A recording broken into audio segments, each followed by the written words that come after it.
ini agak siang ya, sebetulnya saya mau tawarkan apakah istirahat dulu apakah terus lanjut ya. Mudah-mudahan tidak terlalu lama. Tapi saya inginkan ada timbal balik feedback ya dari Bapak dan dari kami gitu. Karena ini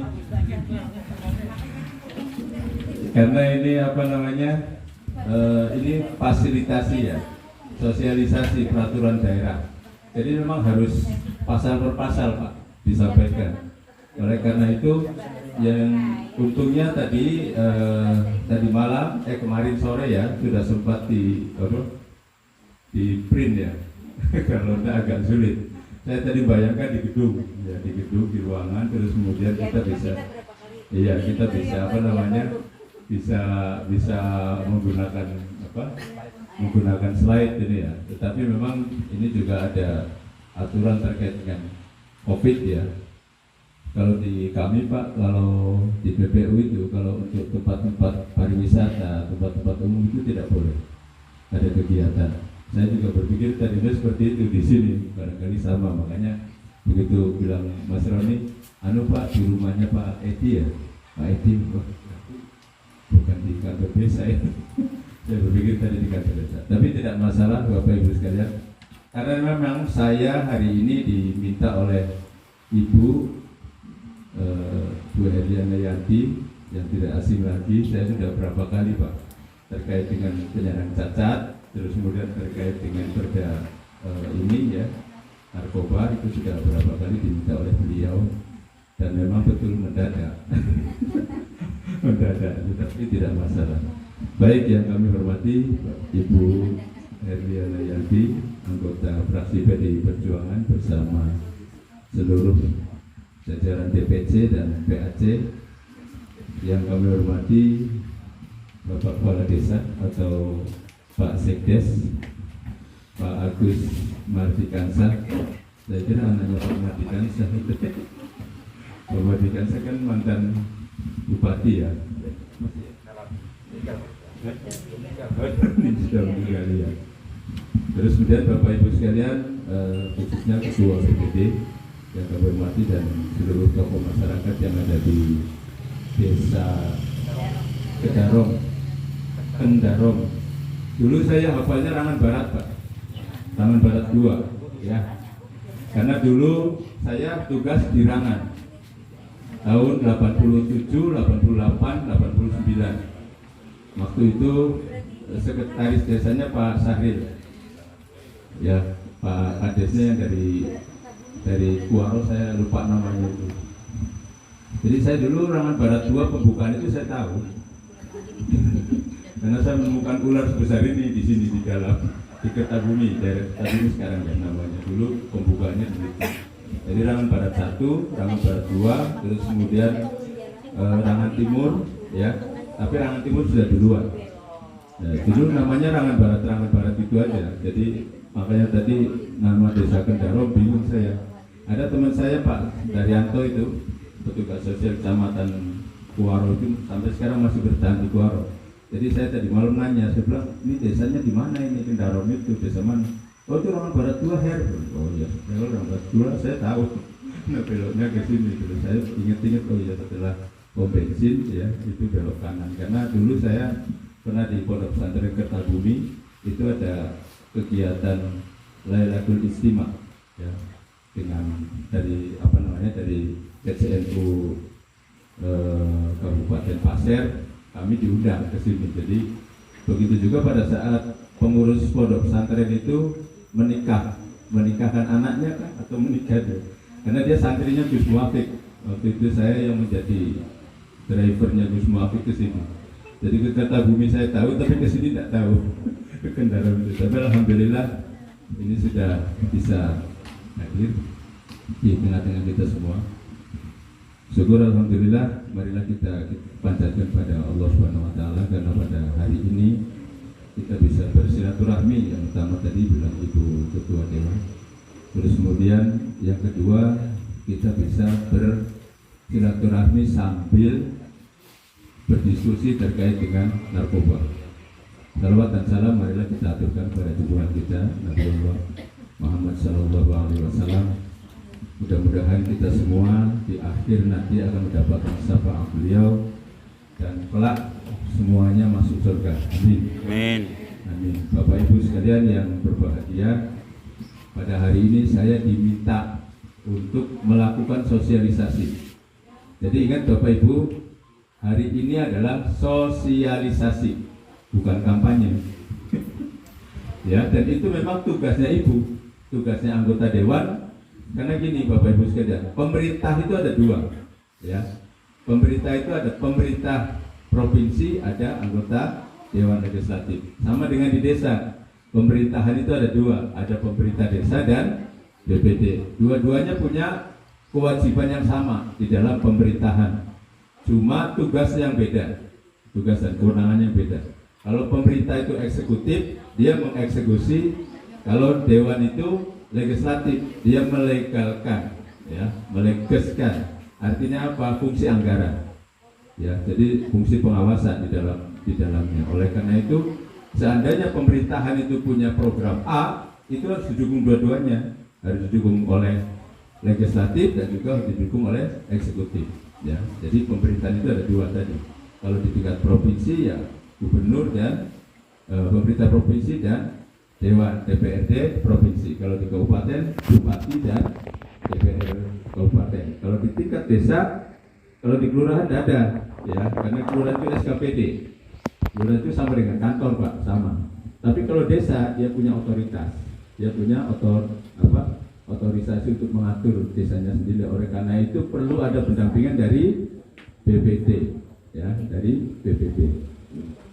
Dulu BPD itu namanya Badan Perwakilan Desa, tapi ribut terus di desa karena menganggap bahwa BPD itu adalah DPR-nya desa, sehingga diganti menjadi Badan Permusyawaratan Desa. Artinya dua-duanya bermusyawarah untuk mensejahterakan masyarakat desanya. Makanya peraturan desa itu tidak bisa dibuat oleh kepala desa sendiri, tapi harus ada dari BPD. Begitu juga dari provinsi, ya. Oleh karena itu tugas pokok dalam rangka sosialisasi ini bukan hanya tugas pemerintah saja, tetapi juga bagian dari tugas dewan, ya. Oleh karena itu pada hari ini menurut saya itu pas sekali. Artinya apa? Baik itu materinya, ya, materi sosialisasi perda, karena peraturan daerah itu adalah peraturan yang dihasilkan oleh pemerintah dan legislatif. Oleh karena itu pemerintah wajib melaksanakan sosialisasi, begitu juga anggota legislatif wajib melaksanakan sosialisasi. Salah satunya adalah yang dilaksanakan oleh Ibu, ya, oleh Ibu kaitan dengan sosialisasi perda. Tetapi materi pada hari ini ya perda, kita tidak bicara hukum, ya, kita tidak bicara medis, karena Bapak Ibu sekalian narkoba itu ada tiga, ya. Yang pertama dipandang dari sisi medis, ya, nanti bicaranya ya bagaimana kalau mengkonsumsi putau misalnya, ya, bagaimana kalau sakau, bagaimana kalau ini, itu orang kesehatan yang tahu, ya. Artinya tadi yang disampaikan oleh dari DPC PDI Kabupaten Pasir, betul, narkoba itu sangat merugikan, baik buat diri, buat keluarga, buat masyarakat, bahkan buat bangsa dan negara. Oleh karena itu Jokowi pada awal-awal menjadi presiden, dia sudah menyatakan perang dengan narkoba. Oleh karena itu untuk setiap elemen masyarakat, baik sipil maupun TNI, itu wajib, baik sipil maupun TNI, Polri itu wajib mensosialisasikan terkait dengan bahaya laten. Bahkan dikatakan bahaya laten. Karena apa? Bahaya laten itu sulit. Kenapa dinamakan bahaya laten? Karena sulit diberantas. Yang diberantas anak muda, ternyata orang tua juga. Oh ya, ajar ya. Oh iya, kita istirahat dulu ya. Kita. Penyalahgunaan, ya, pencegahan, fasilitasi, pencegahan dan penyalahgunaan narkoba. Kenapa fasilitasi? Karena tugas pemerintah. Tugas pemerintah, ya, kami, saya sendiri, Bapak Ibu sekalian, nama saya Herlambang, itu dari Badan Narkotika Kabupaten Penajam Pasir Utara, ya. Jadi saya Kalau jabatan di dalam pemerintahan, kepala bagian Kesra di kantor bupati Baraja Basri Utara. Oleh karena itu secara otomatis itu menjadi sekretaris Badan Narkotika Kabupaten. Nah, Badan Narkotika kita kebetulan di PPU ya, di Penajam Pasir Utara itu akan menjadi IKN. Apa itu IKN, Bapak Ibu? Ibu Kota Negara ya. Oleh karena itu nanti bukan lagi menjadi BNK, bukan lagi menjadi Badan Narkotika Kabupaten, tetapi menjadi Badan Narkotika Nasional ya. Jadi kalau di provinsi itu Badan Narkotika Nasional Provinsi ya. Kalau di Kota Balikpapan Badan Narkotika Nasional Kota BNNK. Kalau di Penajam itu masih Badan Narkotika Kabupaten. Begitu juga di Pasir. Pasir itu masih Badan Narkotika Kabupaten. 4 tahun yang lalu Pasir sudah mengajukan sebagai Badan Narkotika Nasional. Tetapi ada moratorium pada saat itu karena ada Pilpres. Jadi anggarannya itu tidak bisa masuk kepada Badan Narkotika Nasional. Karena itu kalau sudah Badan Narkotika Nasional, Pak, itu semua pegawai yang menjadi pegawai pusat, ya, menjadi pegawai pusat. Itu selama 5 tahun itu menjadi masa percobaan, itu diisi oleh pejabat-pejabat yang ada di daerah. Nanti juga sama, di Pasir juga gitu. Kalau misalnya nanti Badan Narkotika Nasional, nanti 5 tahun itu masih dijabat oleh pejabat-pejabat daerah. Ya, biasanya diisi dari Polres dan pemerintahan. Bisa Kesbangpol, bisa bagian Kesra, bisa dinas kesehatan, bisa dinas sosial. Karena ada yang berkaitan dengan narkotika, ya. Badan narkotika itu adalah dinas-dinas tertentu ya. Jadi dinas kesehatan kaitan dengan medis ya, dinas sosial kaitan dengan rehabilitasi sosial. Terus kemudian Kesbangpol kaitan dengan pelaksanaan narkoba ini kan merupakan program nasional ya. Terus kemudian pemerintahan dan bangsa, oleh karena itu dipegang oleh Kesbangpol. Terus kemudian bagian Kesra itu ya penyandang dana otomatis. Di kegiatan-kegiatan itu bagian Kesra adalah koordinator seluruh kegiatan bidang sosial, bidang pendidikan, ya, bidang kesehatan, termasuk organisasi-organisasi kemasyarakatan dan keagamaan. Itu ditangani oleh Badan Narkotika Kabupaten, pasti Kabag Kesra, ya, Kepala Badan Kesra.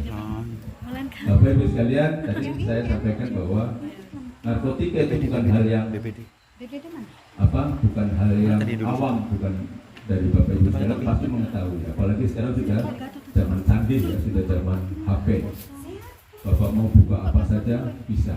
Tetapi kalau peraturan daerah ini itu belum tentu ada di HP ya. Oleh karena itu pas kalau seandainya Ibu itu menyampaikan sosialisasi terkait dengan fasilitasi pencegahan penanggulangan narkotika.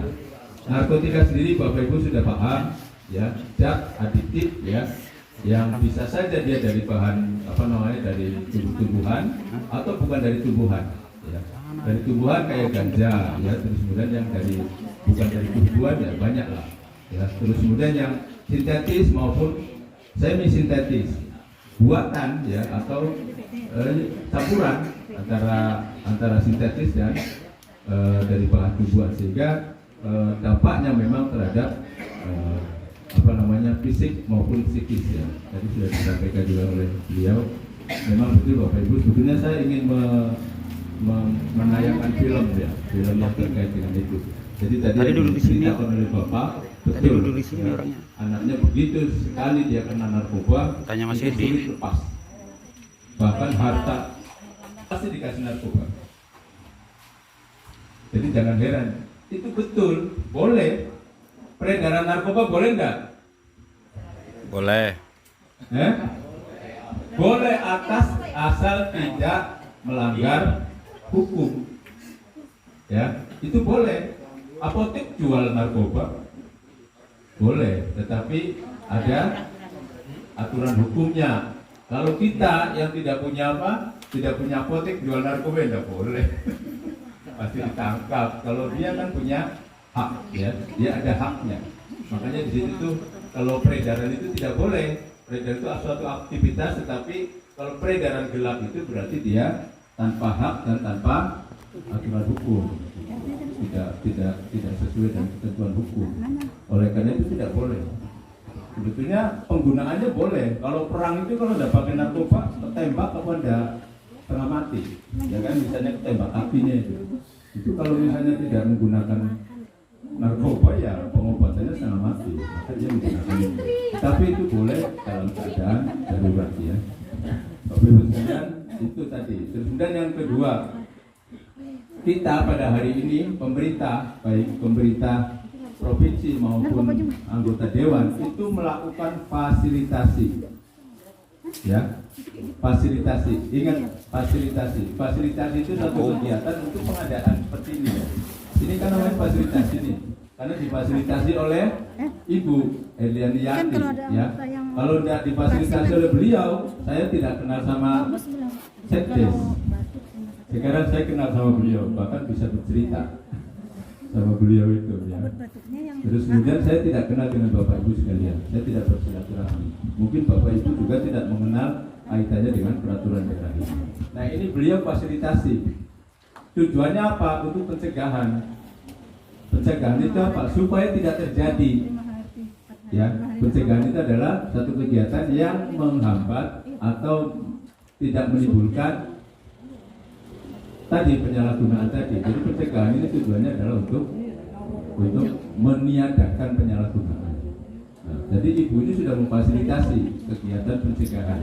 Ini bagian dari tugas dari anggota dewan dan pemerintah. Ya, saya juga difasilitasi oleh ibu. Sebetulnya tugas saya ya seperti ini. Tapi sekarang saya diminta oleh ibu, berarti sambil menyelam minum air juga bu. Sama, karena tugas saya juga sama menyampaikan hal-hal yang berkaitan dengan narkotika, ya. Ya, jadi momennya yang pas ini, pas. Saya juga punya kepentingan dan saya difasilitasi oleh ibu. Bapak-bapak juga punya kepentingan dan difasilitasi oleh ibu melalui Pak Edi. Nah, jadi semuanya difasilitasi nih. Pak Edi pun termasuk memfasilitasi karena rumahnya dijadikan tempat untuk pelaksanaan sosialisasi. Jadi kita semua ini difasilitasi, ya, termasuk saya. Terus kemudian Bapak Ibu sekalian, penyalahgunaan tadi saya sudah sampaikan bahwa penyalahgunaan itu adalah ya kita menyalahgunakan, memang tidak sesuai dengan, kita tidak punya hak, kita tidak punya, kita melanggar hukum, oleh karena itu dikatakan penyalahgunaan. Seandainya misalnya kita itu tidak menyalahgunakan, ya tidak masalah. Oleh karena itu bagaimana supaya kita dianggap tidak menyalahgunakan nanti, ya, itu di peraturan pemerintah nomor 25 tahun 2011 itu diatur juga Pak di pasal berapa ini ya? Di bab 4 ya. Kita nggak usah secara urut Pak ya. Nggak usah secara urut. Tapi yang penting ini di bab 4. Silakan Bapak buka bab 4. Itu kalau tidak salah slide ke-17 atau 16. Pokoknya bab 4 ya, tentang penanganan. Kita langsung masuk aja ke materi intinya ya.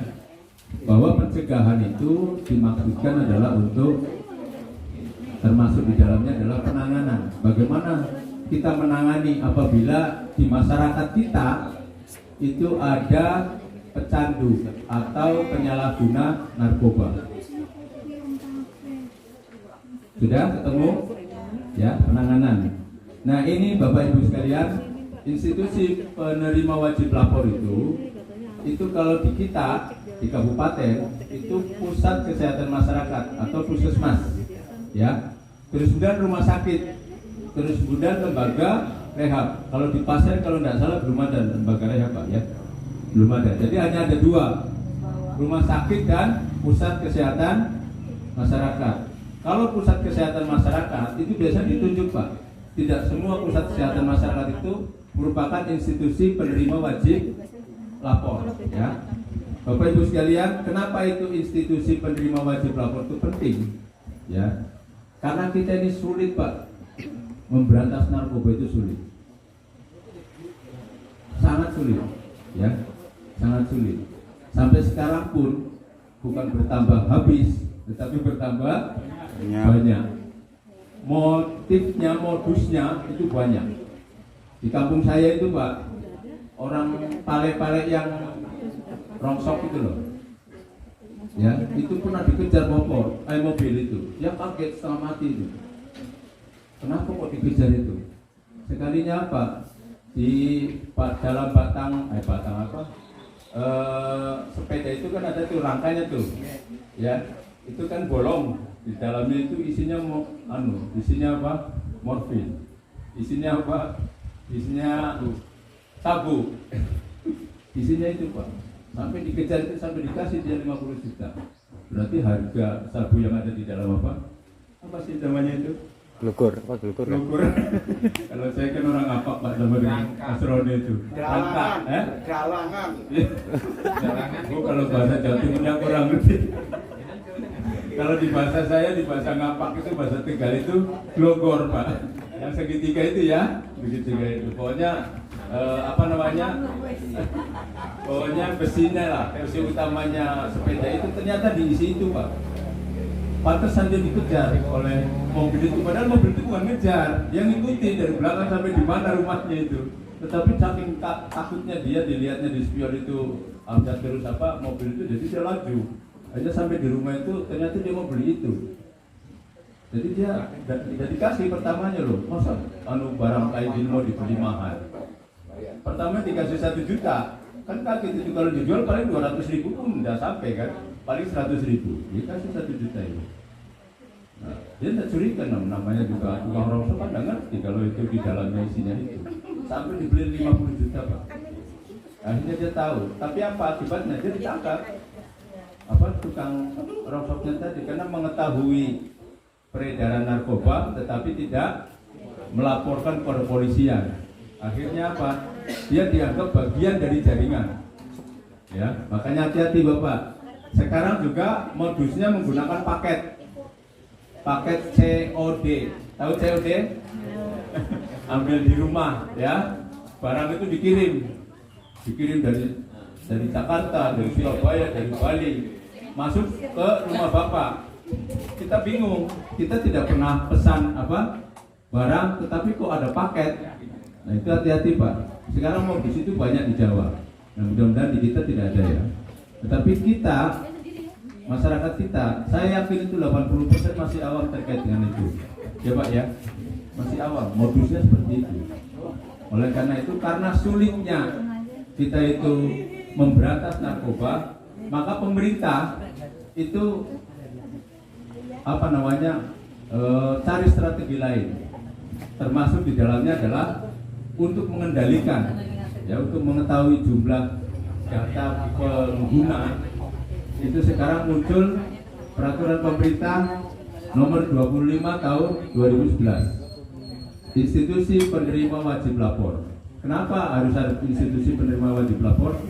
Karena kita tidak tahu bapak anaknya bisa narkoba tapi kita nggak ngerti mau dilarikan kemana. Tidak ada orang tua yang mau anaknya itu terlibat di dalam narkoba, ya. Mau lapor takut, pasti ya ada rasa takut karena takut ditangkap oleh aparat. Oleh karena itu ada kebijakan Badan Narkotika Nasional itu tidak ditangkap apabila wajib lapor. Ya, misalnya gini, anak saya nih narkoba, hari-hari ngurung di dalam rumah itu. Kalau sekarang itu anak-anak itu kan kecenderungannya ngurung di rumah, Pak. Ya, karena main game. Ya kalau main game syukur, tapi bisa jadi narkoba. Nah, hati-hati. Tetapi itu bisa dilihat kalau narkoba, anaknya tidak mau diatur, ya, kecenderungannya tidak mau kena sinar matahari, ya.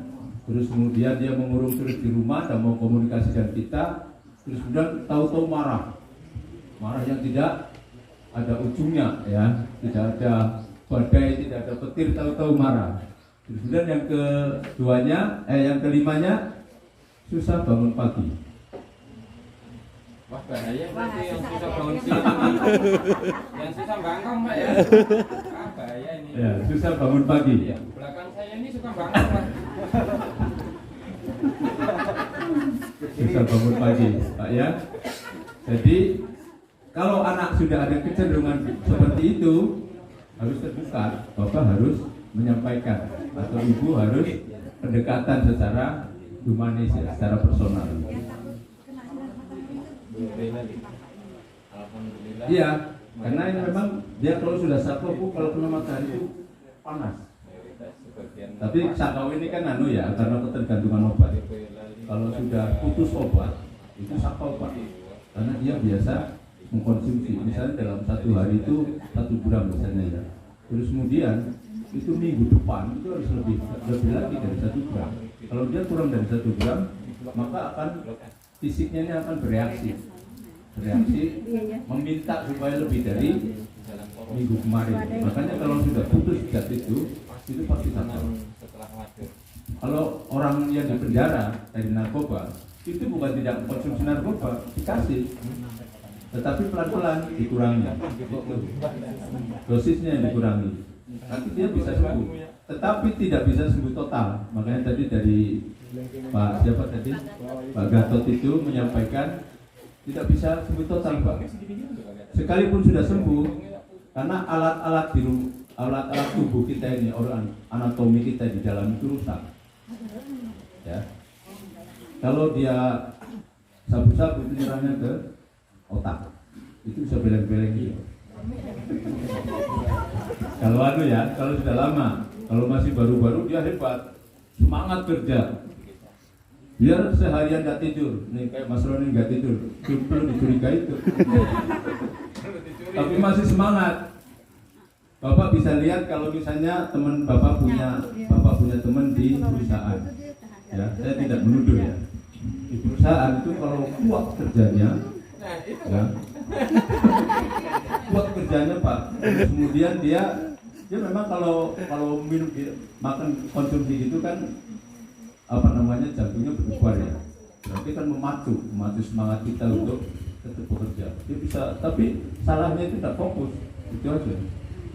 Jadi nggak bisa. Outputnya tetap negatif. Tetapi kalau dia, apalagi saya punya teman di WKP Pak, ya di WKP itu di warung itu. Dulu dia supir logi, ya supir logi gitu. Tapi bukan di WKP-nya, tetapi teman saya itu pernah kerja di situ Pak. Ternyata kalau kita kan minum pil kita atau pokoknya jamu lah ya, jamu penguat itu. Kalau dia itu pertama mungkin dalam waktu 3 bulan 4 bulan itu hebat lah, prestasi kerjanya bagus ya, karena dia tidak capek gitu ya. Tapi kalau sudah setahun ke atas, hati-hati itu sudah mulai ada penurunan kalau tiap hari konsumsi. Makanya di Badan Narkotika Kabupaten PPU Pak, itu perusahaan itu jadi titik-titik rawan ya, daerah-daerah yang memang harus diwaspadai. Bukan perusahaannya, tetapi pekerjanya yang kecenderungannya menggunakan narkoba.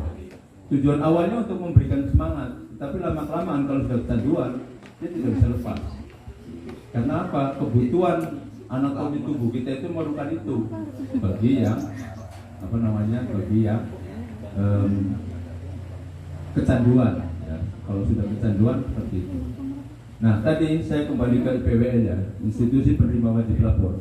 Jadi kalau seandainya Bapak Ibu punya anak seperti yang saya ceritakan tadi, terus kemudian dia sudah terindikasi oleh Bapak Ibu sekalian bahwa dia narkoba, padahal tujuannya dia bukan pecandu narkoba, tapi hanya coba-coba, ya. Karena narkoba itu tidak mungkin langsung dari minat sendiri Pak, tidak mungkin itu. Biasanya itu dari lingkungan atau ditawari, ya, atau ditawari. Nah, karena sudah ditawari itu lama-kelamaan, ditawari awal gratis Pak, yang kedua itu bukan gratis lagi, ya. Yang ketiga nanti dia harga biasa, nanti yang ketiga, keempat, kelima itu sudah mulai naik harganya dan dia harus mengkonsumsi itu. Kalau tidak punya duit, dia akan mencari duit. Kalau perlu dikuras itu tabungannya orang tua. Nah, itu yang dikhawatirkan ya, oleh kita selaku orang tua.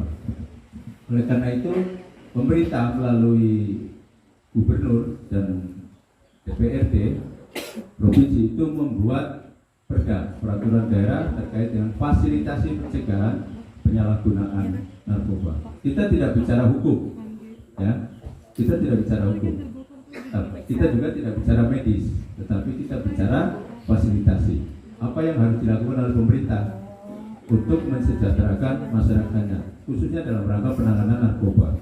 Oleh karena itu di peraturan daerah ini yang diatur adalah fasilitasi dan pencegahan penanggulangannya. Ya.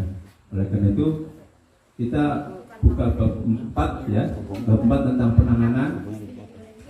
Bapak Ibu sekalian, kalau seandainya memang sudah terjadi seperti itu, maka yang harus kita lakukan adalah wajib lapor, ya, wajib lapor. Bagi kita yang sudah berumur cukup, sudah dewasa, itu kita bisa melaporkan diri. Paham ya? Kita bisa melaporkan diri. Kemana lapornya? Ke IPWN tadi, bisa ke puskesmas, bisa ke rumah sakit atau ke badan narkotika. Ya, wajib lapor ini Pak ada keuntungannya. Saya tidak bicara ya pasal bonek aja, lepas saja. Ada keuntungannya. Seandainya Bapak sudah melaporkan anaknya, atau ini bagi yang tidak berumur cukup, ya tidak cukup umur, masih anak-anak, itu orang tua wajib mendampingi, atau wali orang tua yang wajib mendampingi, atau gurunya, atau RT-nya, atau desanya, ya. Bagi yang belum cukup umur, tapi bagi yang cukup umur wajib lapor diri. Kemana lapornya tadi ya? Ingat-ingat itu, puskesmas, terus kemudian rumah sakit, terus kemudian lembaga, ya. Seharusnya lembaga rehab yang ditunjuk, tapi kita di sini tidak ada lembaga rehab. Maka boleh melalui BNK, Badan Narkotika Kabupaten, supaya nanti BNK yang mengarahkan ke asesor. Ya. Jadi Bapak Ibu sekalian, supaya runtut ini, setelah Bapak Ibu sekalian itu melaporkan kepada 3 lembaga itu, di dalam itu ada namanya tim asesmen terpadu. Ya, tim asesmen terpadu itu terdiri dari apa? Polisian, ya, terus kemudian dinas kesehatan, dinas sosial, terus kemudian dari pemerintah daerah, dalam hal ini Kesra, ya. Itu tim asesmen terpadu. Mereka punya tugas untuk melakukan penilaian. Asesmen itu penilaian, ya. Melakukan asesmen kepada orang yang